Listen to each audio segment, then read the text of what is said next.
নমস্কার বন্ধুরা, তোমরা সকলে ভালো আছো? বাসন্তীর হেসেলে সবাইকে স্বাগতম।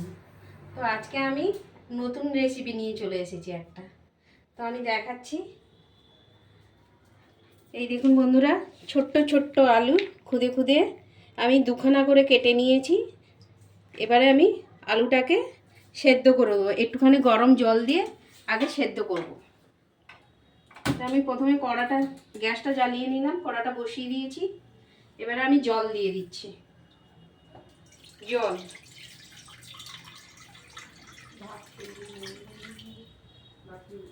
আমি জলটা দিয়ে দিয়েছি। এবারে আমি আলুটা দিয়ে দেবো।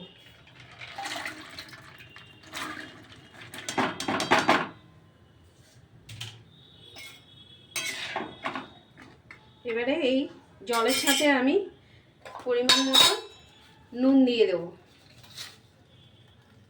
নুন,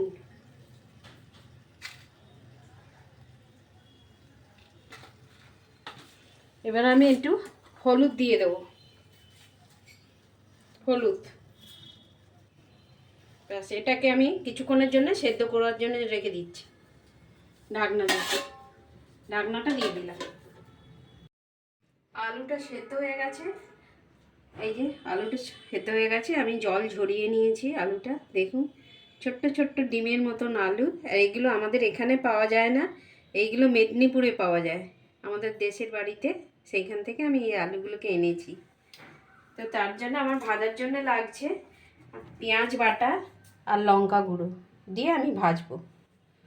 তো এবারে আমি গ্যাসটা জ্বালিয়ে নিচ্ছি। কড়াইতে এবার আমি তেল দিচ্ছি।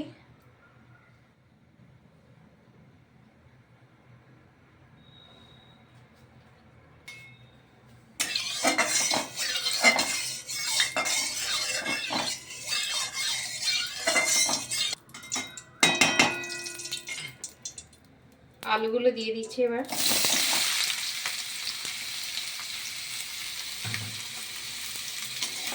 আলুটা দিয়ে এবারে একটুখানি ভাজা ভাজা করে নিতে হবে, তারপরে আমি মশলাগুলো দেব।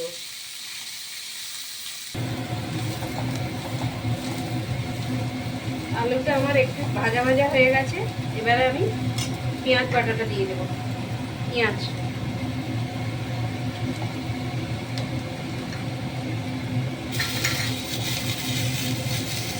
লঙ্কা গুঁড়ো,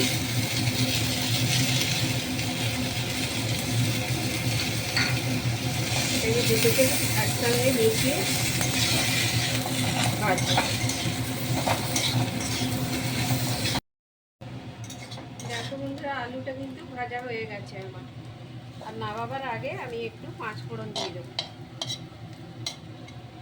একটুখানি সর্ষে তেল দেবো মধ্যিখানে।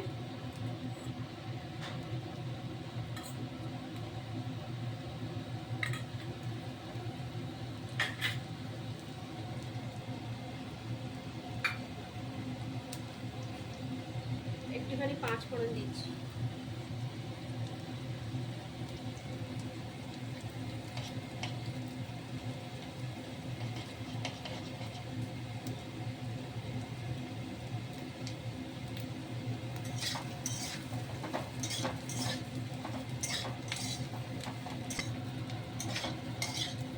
আমার আলু ভাজা রেডি হয়ে গেছে। এই দেখো আলু ভাজা, এটা গরম ভাতের সাথে খেতে খুব ভালো লাগবে। এটা কিন্তু খোসা ছাড়ায় না বন্ধুরা, এটা খোসা শুদ্ধই খেতে হয়। মেদিনীপুর সাইডে এরকম খোসা শুদ্ধই খায় ভাজা।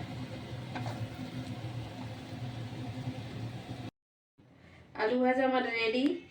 তো তোমরা সবাই এইভাবে খেয়ে দেখো গরম ভাতের সাথে, ভালো লাগবে তোমাদের খেয়ে। আর আমার চ্যানেলটাকে তোমরা সাবস্ক্রাইব করো আর শেয়ার করো।